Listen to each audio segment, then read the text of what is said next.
Alright, let's break this down. Imagine you and your neighbor are selling lemonade. It's a classic summer hustle. You sell your lemonade for $1, your neighbor also sells theirs for $1. But then, your neighbor starts selling their lemonade for 50 cents. Suddenly everyone is buying their lemonade and you're just sitting there with a bunch of warm, sad lemons. You're losing money. So what do? You go to your neighbor and you say, hey, if you're going to sell your stuff in my yard, you have to pay me a 50-cent tax on every cup. Now their lemonade costs $1 again. That little tax is called a tariff. A trade war is basically that, but with countries. And instead of lemonade, we're talking about billions of dollars worth of stuff, like steel, cars, almonds, your smartphone. One country, let's call it Country A, thinks Country B is playing unfairly.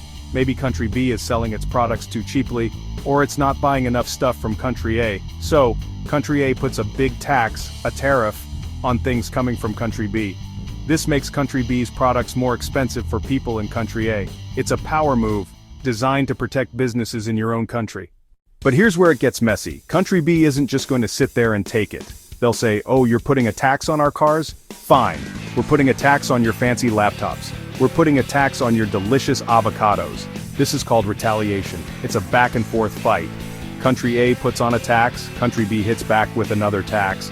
It's like a really, really expensive tennis match, where the ball is a giant tariff, and it just keeps getting hit back and forth over the net. This economic slap fight is what we call a trade war. It's not a war with soldiers and tanks, thank goodness. It's a war fought with economic policies, with taxes, and with angry press conferences. The goal for each side is to hurt the other country's economy enough that they agree to change their rules and play fair. But while the governments are fighting, it's the regular people and the businesses who often end up paying the price for this global economic drama. Suddenly, the things you buy every day can get a lot more expensive. Now let's talk about the main characters in our story, the United States and India. These aren't just any two countries, they are huge, powerful, and super important to the world's economy. Think of the USA as the world's biggest mall. It buys a ton of stuff from everyone. It has the largest economy on the planet. For decades, if you wanted to sell your products and make a lot of money, you wanted to sell them in America.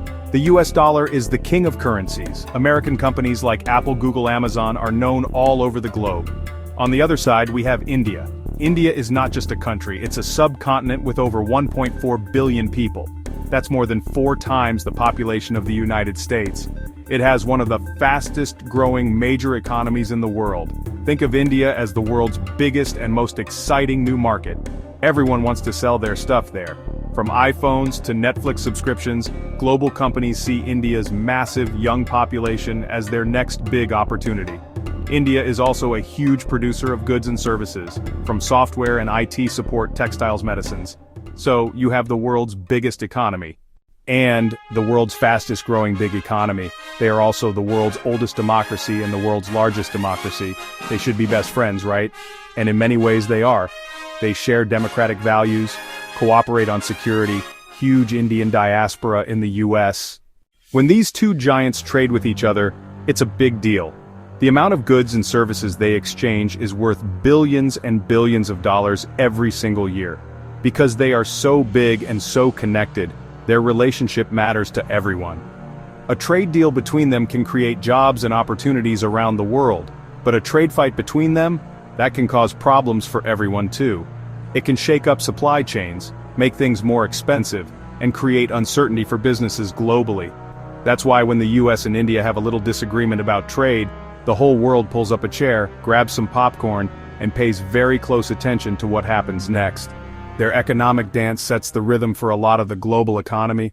So if they're both big democracies and they trade so much, why the drama, why the tension? It's all about expectations. The United States has long felt India isn't playing fair. Imagine a friend who comes over and eats all your snacks.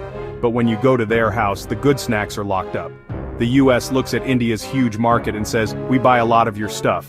But when our companies try to sell in India, high taxes, complicated rules, it's not a two-way street. The US points to high Indian tariffs on things like Harley-Davidson motorcycles. A Harley in India costs way more than in the US. Super hard to sell. The US also complains about rules that make it hard for American tech companies to operate. Amazon, Flipkart. The US calls these protectionist policies. India is protecting local businesses, making it harder for foreign companies to compete. The US wants more access, lower taxes, fewer rules. But India has its own side. You are a rich, developed country. We are still developing with hundreds of millions to lift out of poverty. It's a matter of survival. When this trade beef heats up, the first weapons that get used are tariffs. And this isn't just some abstract economic concept. It affects real products you can actually see and touch. Let's start with steel. The US decided it wanted to protect its own steel industry. So in 2018, it slapped a 25% tariff on steel imported from many countries, including India. For Indian steel companies, this was a huge blow. Suddenly, their steel was 25% more expensive in the American market, making it much harder to sell against American-made steel. It was a direct hit to a major Indian export industry. India, of course, did not just stand by, they retaliated. They looked at what the US sells to India and decided to hit back. And what does the US sell a lot of to India? Almonds. California is a massive producer of almonds and India is its biggest customer. So, India raised the tariff on American almonds.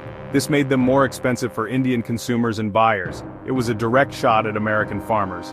India also put higher taxes on other American farm goods like apples, walnuts.